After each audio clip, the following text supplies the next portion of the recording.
checked out 3 more books. Do I look like Junie from Spy Kids? Because that's what I'm going for.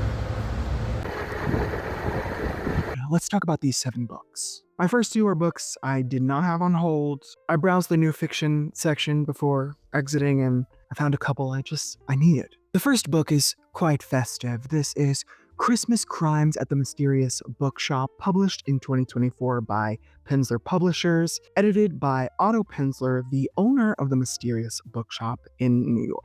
The Mysterious Bookshop opened in 1979 at West 56th Street. The shop struggled for the first few years, but after a while it began to bloom, and Otto wanted to find a way to give back to his customers. So each year he would commission a mystery author to write a short story that takes place during the Christmas season. That was a mystery, and some of the action had to take place at his store, the Mysterious Bookshop. In 2010, Vanguard published a series of short stories called Christmas at the Mysterious Bookshop. So this is the second collection, called Christmas Crimes at the Mysterious Bookshop. The added requirement being there has to be a crime taking place. 12 mysteries written by 12 different authors. The 12-hour film expert written by Noah and James Charney. Published in 2024 by Rowman and Littlefield. Noah Charney is known for writing The Art Thief. He decided to write this book with his father to offer readers all they need to know about film and how to watch movies in a more thoughtful way. This is a meditation on genre, theme, and analysis, and it's something right up my alley. Fates and Furies, written by Lauren Groff, published by Penguin Random House in 2015. As some of you may know, I DNF'd her other book, Matrix, earlier this week because the prose was just throwing me off. So I'm really hoping this one does it for me. At age 22, Lotto and Mathilde are tall, glamorous, madly in love, and destined for greatness. A decade later, their marriage is still the envy of their friends, but with an electric thrill, the reader realizes that things are even more remarkable than they seem. With stunning revelations and multiple threads, and in prose that is vibrant and original, Groff delivers a deeply satisfying novel about love and art that is unlike anything that has come before it. Profound, surprising, propulsive, and emotionally riveting, it stirs both the mind and the heart. That is some fluffy marketing language, so I don't know if they're just saying that to try and sell this damn book, but it was a National Book Award finalist. I'm gonna give it a chance. This actually is one of the ones that I saw on the way out as well. Miss Groff, please don't let me down. On to My Holds, Gone by Michael Grant, published in 2008 by HarperCollins. This is his debut novel, which he published at 54. This was recommended by my partner, who said he read this in high school and this would probably be something I will be into. I said, oh, let me check it out. Now this cover is giving Hallmark, it's giving Divergent, it's drama, and it's certainly not the one that was on the library website. That's all right. Everyone except for the young, teens, middle schoolers, toddlers, but not a single adult. Gone. No teachers, no cops, no doctors, no parents. Gone. Too are the phones, internet, and television.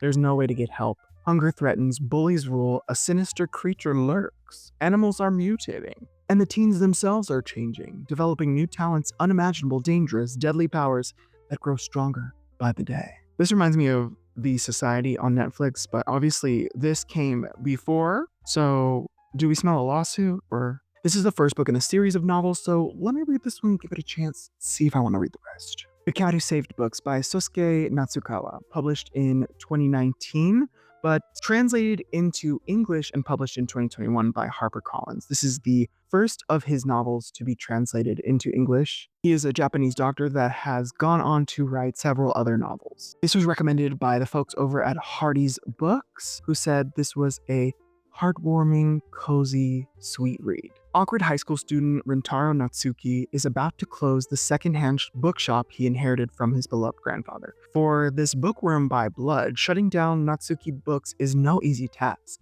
It's been his sanctuary and hideout from the demands of school and the world at large. However, before the bookshop's doors are shut for good, a talking cat appears with an unusual request. The feline requests the teenagers help in saving books from abusive and negligent owners, and it won't take no for an answer. Through their travels to strange dimensions, the cat and Rintaro meet a businessman who leaves his books to perish on a bookshelf, a scholar who cuts pages into snippets to encourage speed reading, and a publishing drone who cares only about bestsellers. Their adventures culminate in one final fantastic challenge.